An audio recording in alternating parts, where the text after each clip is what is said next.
Hello, OP classes में आप सभी का स्वागत है। आज है सामान्य अध्ययन रिवीजन का 17वां दिन। इस वीडियो में हम कुछ अति महत्वपूर्ण तथ्यों के बारे में बात करेंगे जो सभी प्रतियोगी परीक्षाओं के लिए समान रूप से उपयोगी हैं।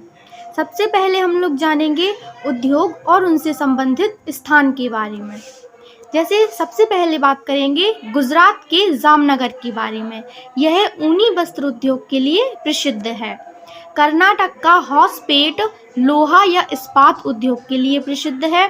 मध्य प्रदेश का कोरबा एल्यूमिनियम उद्योग के लिए प्रसिद्ध है। पश्चिम बंगाल का हल्दिया उर्वरक उद्योग के लिए प्रसिद्ध है। आगे बात करेंगे अनवरत योजना के बारे में। इस योजना को जनता सरकार ने 1 अप्रैल 1978 को लागू किया था। इसकी अवधि 2 वर्ष की थी। इसका प्रतिपादन विश्व स्तर पर गुन्नार मृडल ने किया था, जबकि भारत में इसके प्रतिपादक डी.टी. लकड़ावाला थे। निकोलो कॉन्टी जो कि इटली का यात्री था, यह देवराय प्रथम के शासनकाल में भारत आया था।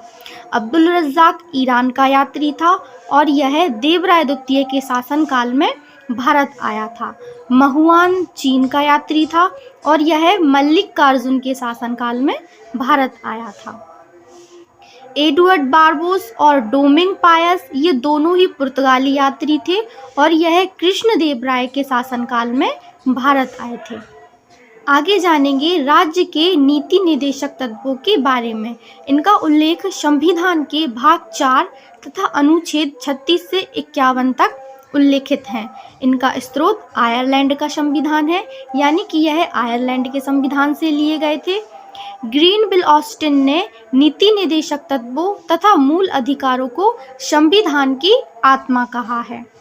लोक कल्याणकारी राज्य की अवधारणा नीति निर्देशक तत्वों में ही अंतर्निहित है। आगे बात करेंगे बाल्टिक देशों के बारे में।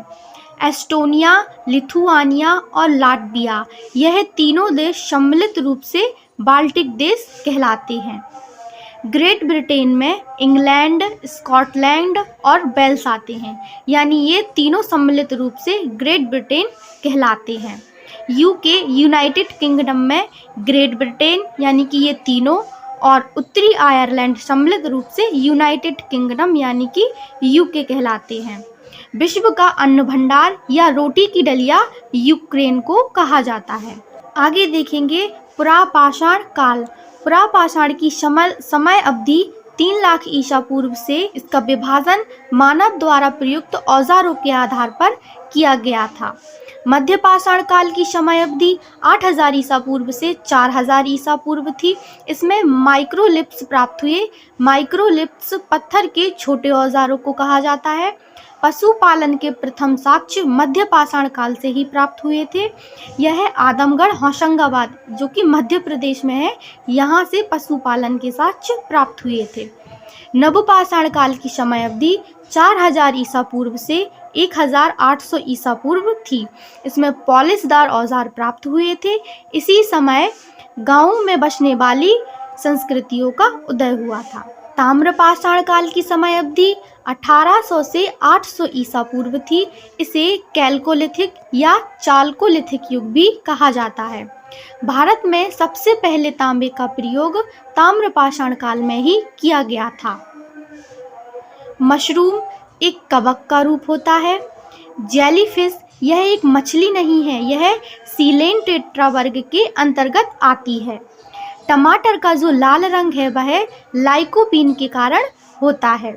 गाजर का लाल रंग कैरोटीन के कारण होता है। चुकंदर का लाल रंग बीटानिन के कारण होता है। डेंड्रोलॉजी के अंतर्गत हम झाड़ियों का अध्ययन करते हैं।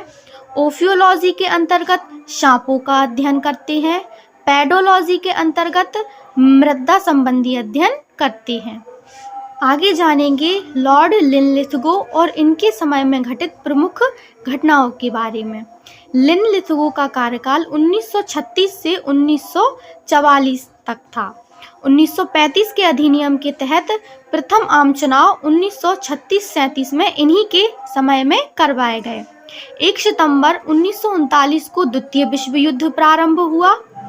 8 अगस्त 1940 को अगस्त प्रस्ताव पारित हुआ। 1940 में पाकिस्तान की पहली बार मांग की गई। 1942 में क्रिप्स मिशन भारत आया। जुलाई 1942 में भारत छोड़ो प्रस्ताव पारित हुआ तथा 1943 में आज़ाद हिंद फौज की स्थापना की गई सिंगापुर में। भोपाल गैस 1984 में हुई थी। इसका प्रमुख कारण मिथाइल आइसोसाइनाइड गैस थी। धन्यवाद, आज के लिए इतना ही। अगर वीडियो आपको अच्छी लगी हो तो लाइक, कमेंट, शेयर जरूर करें और चैनल को सब्सक्राइब करना ना भूलें।